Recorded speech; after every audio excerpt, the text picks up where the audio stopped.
Hello guys. तो last lecture में हम लोग बात कर रहे थे, मैंने क्लासिफिकेशन ऑफ किंगडम फंगाई में आप लोगों को पढ़ा रहा था कि उसको अलग अलग क्लासेस में हमने क्लासीफाई किया था। उसमें एक लास्ट बच गया था, दैट वाज ड्यूटीरोमाइसिटीज़।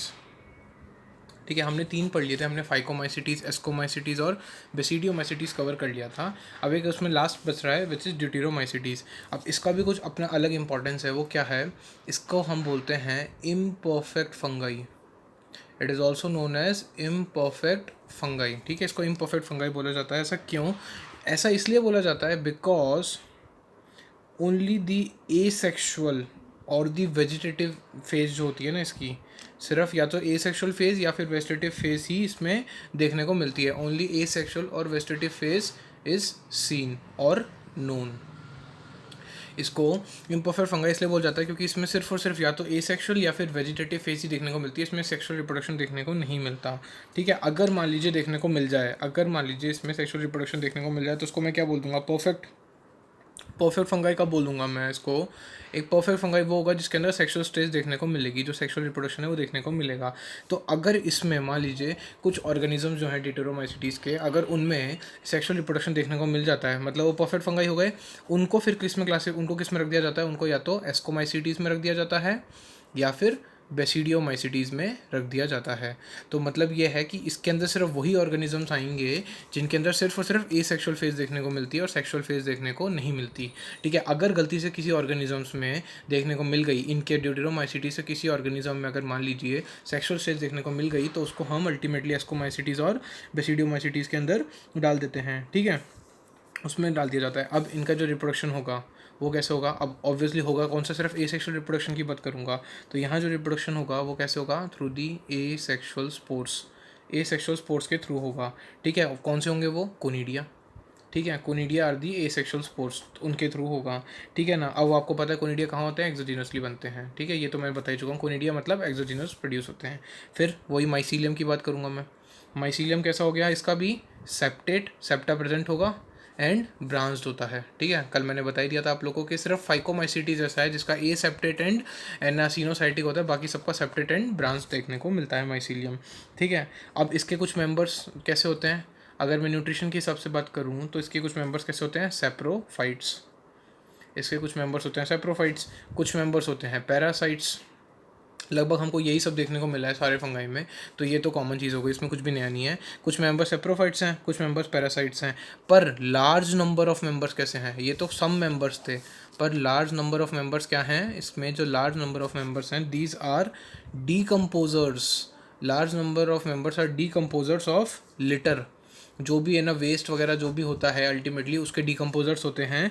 और किस में हेल्प करते हैं ये? These help in the mineral cycling. जैसे कि मैंने आप लोग को बताया था कि जो डिकम्पोजर्स होते हैं वो क्या करते हैं? डिकम्पोज कर देंगे जो भी वेस्ट मैटर हो गया, कुछ भी मान लीजिए प्लांट्स का हो गया, एनिमल्स का हो गया, एक्सक्रीटा हो गया, उन सबको डिकम्पोज करेंगे। उसमें जो भी एसेंशियल न्यूट्रिएंट्स हैं वो सब एनवायरमेंट में जाने देते हैं, एटमॉस्फेयर में ये लोग भेज देते हैं। तो इससे मिनरल की साइकिलिंग हो जाती है, मिनरल रिसाइकल हो जाते हैं और ये इनको अपना फूड मिल जाता है। ठीक है, ये चीज़ हो गई। अब इसके एग्जांपल्स कौन कौन से आ गए? इसके एग्जांपल्स आ जाएंगे ऑल्टरनेरिया, ठीक है, trichoderma and Colletotrichum and Colletotrichum.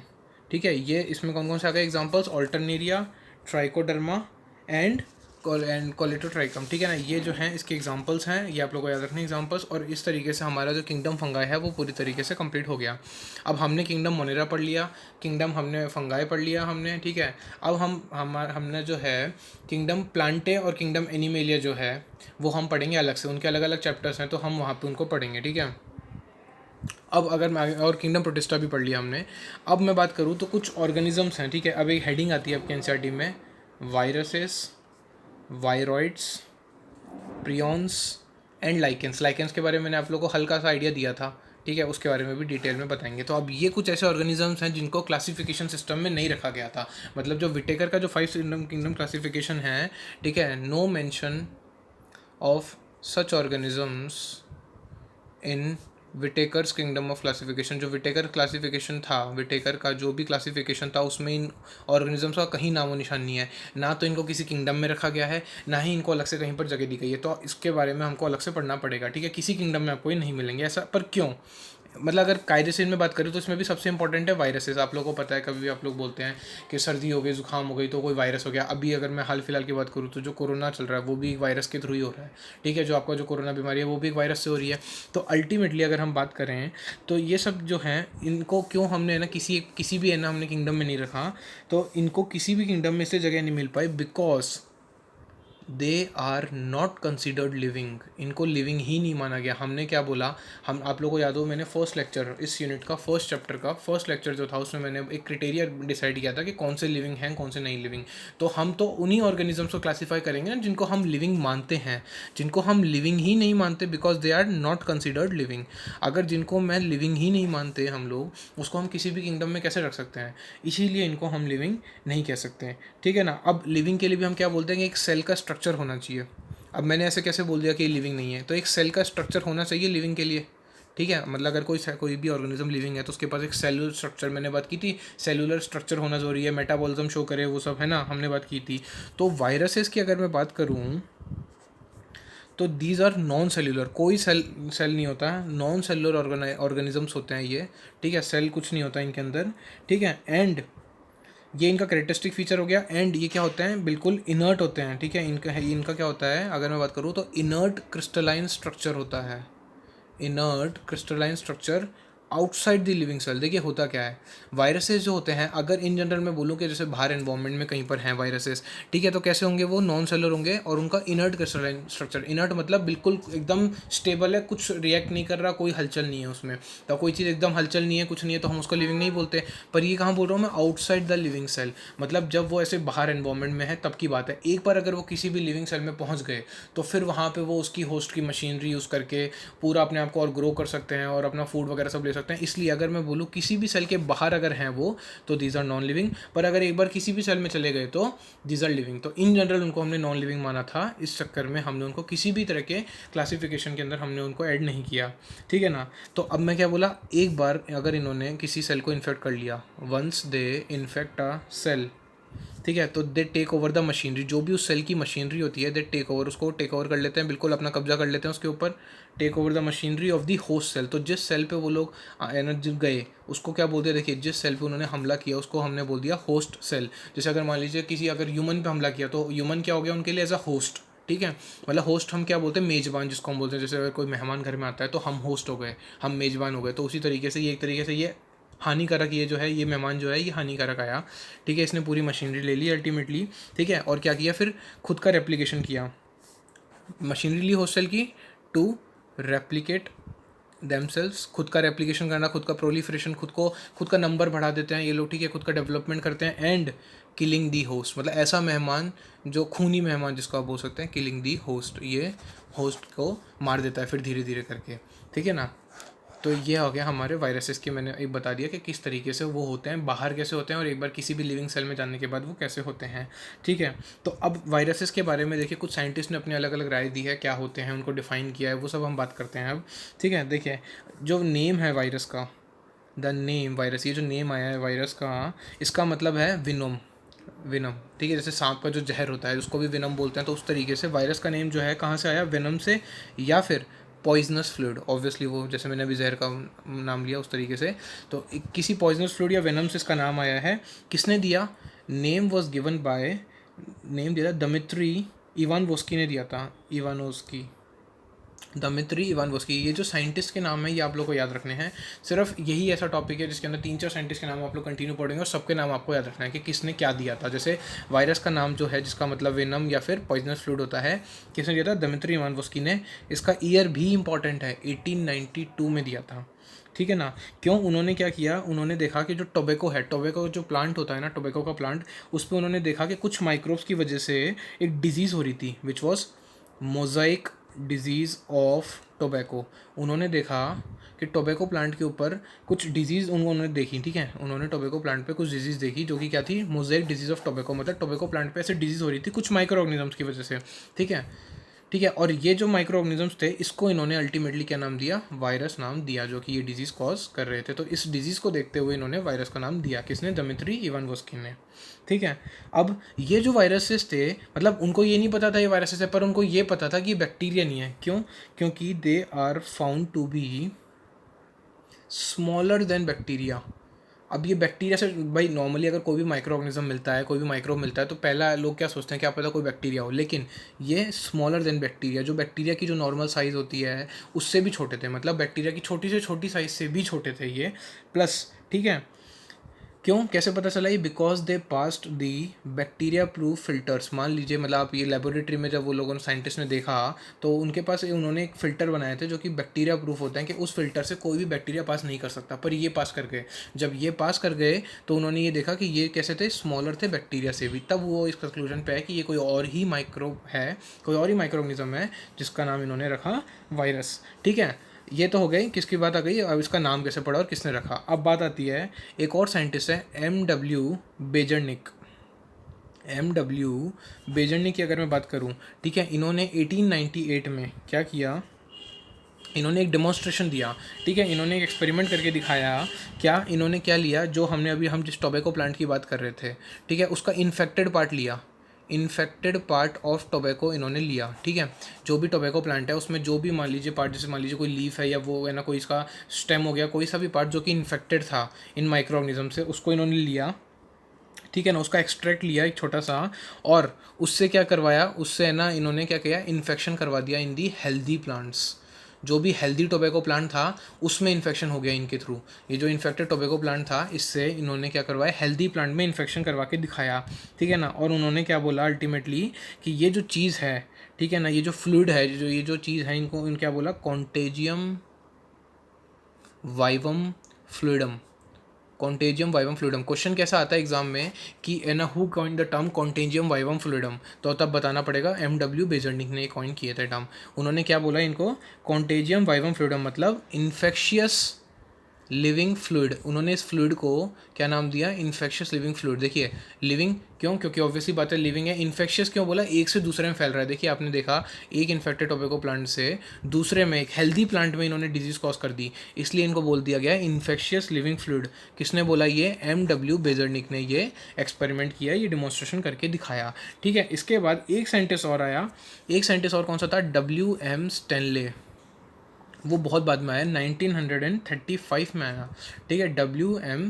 Stanley. अब इसने क्या किया, इसने उन वो जो वायरसेस थे अल्टीमेटली उसने ये बताया कि the viruses could be crystallised. Viruses को क्रिस्टलाइज किया जा सकता है। ठीक है, मतलब उनको बर्फ़ में मतलब कन्वर्ट किया जा सकता है कि हाँ, उनको जमा दिया जा सकता है, क्रिस्टल के फॉर्म में बनाया जा सकता है। और है ना, और उसने जब वो क्रिस्टल्स देखे, उसने जब वो क्रिस्टल्स देखे तो क्या पता चला कि वो जो क्रिस्टल्स थे, वायरस कैसे होते हैं, क्रिस्टलाइज फॉर्म में होते हैं, क्रिस्टल के फॉर्म में होते हैं। और वो जो क्रिस्टल जब उसने देखे तो पता चला वो ज़्यादातर क्रिस्टल्स कैसे बने थे, प्रोटीन्स के बने हुए थे। तो यहाँ पे उसने भी एक डिस्कवरी की कि जो वायरस के जो क्रिस्टल्स है जिसकी अभी बात हम कर रहे हैं, वो कैसे बने हुए हैं, प्रोटीन्स के बने हुए हैं। तो ये कुछ साइंटिस्ट ने बताया। ठीक है, अब ऑब्वियसली फिर ये भी पता लगा कि इस होस्ट के बाहर ही कैसे होते हैं, इनर्ट होते हैं। जैसे कि मैंने बताया, देखिए ध्यान से सुनिए, इनर्ट क्रिस्टलाइन स्ट्रक्चर होता है, ये अब पता लग गया होगा। क्रिस्टलाइन स्ट्रक्चर होता है, क्रिस्टल के फॉर्म में होता है। होस्ट के बाहर तो कैसे होते हैं, इनर्ट होते हैं। ठीक है, तो इसलिए वायरसेस को हम क्या बोलते हैं, ऑब्लिगेट पैरासाइट। ऑब्लिगेट पैरासाइट का क्या मतलब होता है, ऑब्लिगेट मतलब कंप्लीटली, मतलब पूरी तरीके से ये पैरासाइट्स होते हैं, कंप्लीटली अपने होस्ट पे डिपेंड होते हैं, अपने प्रॉपर न्यूट्रिशन से लेके, मशीनरी से लेके, अपने पूरे ग्रोथ एंड डेवलपमेंट के लिए किस पे रिस्पॉन्सिबल है, ये अपने होस्ट पे। इसलिए these are known as obligate parasites. ये इंपॉर्टेंट है, वायरसेस आर ऑब्लिगेट पैरासाइट्स। ठीक है, तो ये बात हो गई है ना, एक बार हमने जो इंट्रोडक्शन दे दिया इसमें। ठीक है, अब अगर मैं आगे बात करूँ तो देखिए क्या है। अब हमने अभी क्या बोला कि प्रोटीन्स प्रेजेंट होते हैं उनके क्रिस्टल के अंदर। ठीक है, अब इन एडिशन टू प्रोटीन्स और क्या चीज़ें मिलेंगी, in addition to proteins, proteins के अलावा और भी तो कुछ चीज़ें होती है। In addition to proteins viruses में क्या मिलेगा, viruses contain genetic material. Viruses में क्या प्रेजेंट है, जेनेटिक मटेरियल प्रेजेंट होता है। अब वो जो जेनेटिक मटेरियल होता है, अब नॉर्मली अगर हम बात करें तो जेनेटिक मटेरियल हम जानते हैं या तो RNA हो सकता है या DNA हो सकता है। ठीक है, तो इनके पास भी जेनेटिक मटेरियल के नाम पे या तो आइदर आरएनए था और डीएनए था।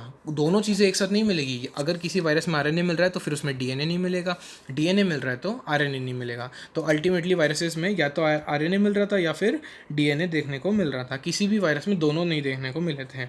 अब तो कुल मिला के मैं ये कह सकता हूँ कि वायरस जो है वो क्या है, virus is a nucleo protein. क्योंकि एक तो न्यूक्लियस मिल गया वायरस के अंदर, मतलब जिसमें डीएनए, ये जेनेटिक मटेरियल, और एक प्रोटीन मिल गया।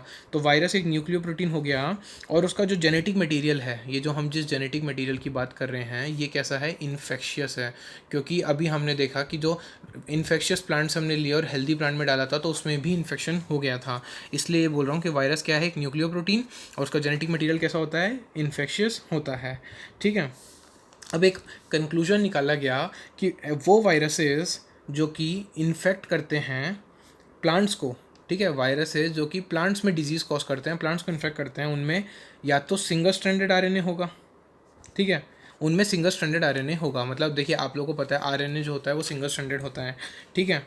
अब इसके अंदर ना या डबल स्ट्रैंडेड भी हो सकता है, पर नॉर्मली यहाँ पे कंक्लूजन क्या निकाला, देखिए कंक्लूजन ये निकला कि जो वायरसेस प्लांट्स को इन्फेक्ट कर रहे हैं वो कैसे होते हैं, उनमें डीएनए, आपको कैसे जेनेटिक मटेरियल मिलता है, आरएनए मिलता है, और आरएनए भी कौन सा, सिंगल स्ट्रैंडेड, मतलब बस एक स्ट्रैंड मिलती है, ठीक है। इसके अलावा, ठीक है, जो वायरसेस इन्फेक्ट कर रहे हैं एनिमल्स को, वायरसेस इन्फेक्टिंग एनिमल्स, अब वो वायरसेस जो कि एनिमल्स को इन्फेक्ट कर रहे हैं, उनमें क्या देखने को मिल जाएगा, या तो सिंगल स्ट्रैंडेड, एसएस का मतलब हो गया सिंगल स्ट्रैंडेड, ठीक है, शॉर्ट फॉर्म होता है, शॉर्ट एसएस बोलते हैं, ठीक है ना, स्मॉल एसएस बोलते हैं, या तो सिंगल स्ट्रैंडेड या फिर डबल स्ट्रैंडेड आरएनए देखने को मिलता है, ठीक है, या फिर डबल स्ट्रैंडेड डीएनए देखने को मिलता है। तो ये कुछ कंक्लूजन था। क्या कंक्लूजन था, अगर प्लांट्स में वायरस का इन्फेक्शन है तो सिर्फ और सिर्फ कैसा मिलेगा आपको, जेनेटिक मटेरियल आरएनए मिलेगा, वो भी कैसा, सिंगल स्ट्रैंडेड। पर अगर एनिमल्स में इन्फेक्शन कर रहे हैं तो सिंगल स्ट्रैंडेड आरएनए भी मिल सकता है, डबल स्ट्रैंडेड आरएनए मिल सकता है, या फिर डबल स्ट्रैंडेड डीएनए भी मिल सकता है।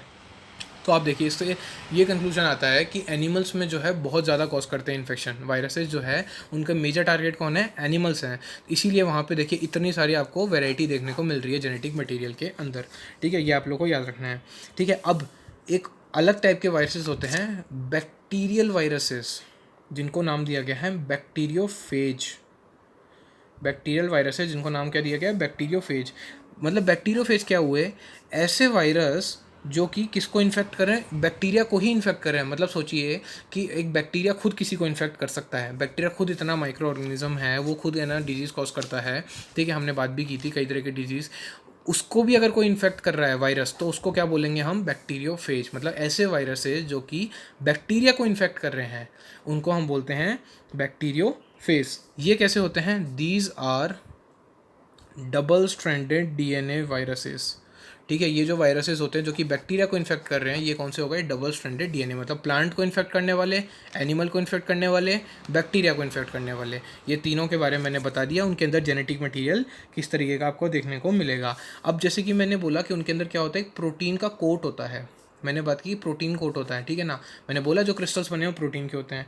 तो इनका जो प्रोटीन का जो एक कोट होता है ना, इसको क्या बोलते हैं, इसको बोला जाता है कैप्सिड। ये जो इनका प्रोटीन का जो कोड होता है उसको बोलते हैं कैप्सिड, ठीक है। और ये जो कैप्सिड होता है ये स्मॉल सब यूनिट से मिलके बना होता है, स्मॉल सब यूनिट से मिलके बना होता है। मतलब खूब कौन सी होती है, उसको हम बोलते हैं कैप्सोमियर्स। मतलब बहुत सारे कैप्सोमियर्स मिलेंगे तो अल्टीमेटली क्या बना देंगे, कैप्सिड। और ये कैप्सिड अल्टीमेटली क्या है, प्रोटीन कोट है, ठीक है। अब ये जो कैप्सोमियर्स हैं, अल्टीमेटली मैं ये कह सकता हूँ कि ये जो प्रोटीन कोट है क्या कर रहा है, ये प्रोटेक्ट कर रहा है न्यूक्लिक एसिड को।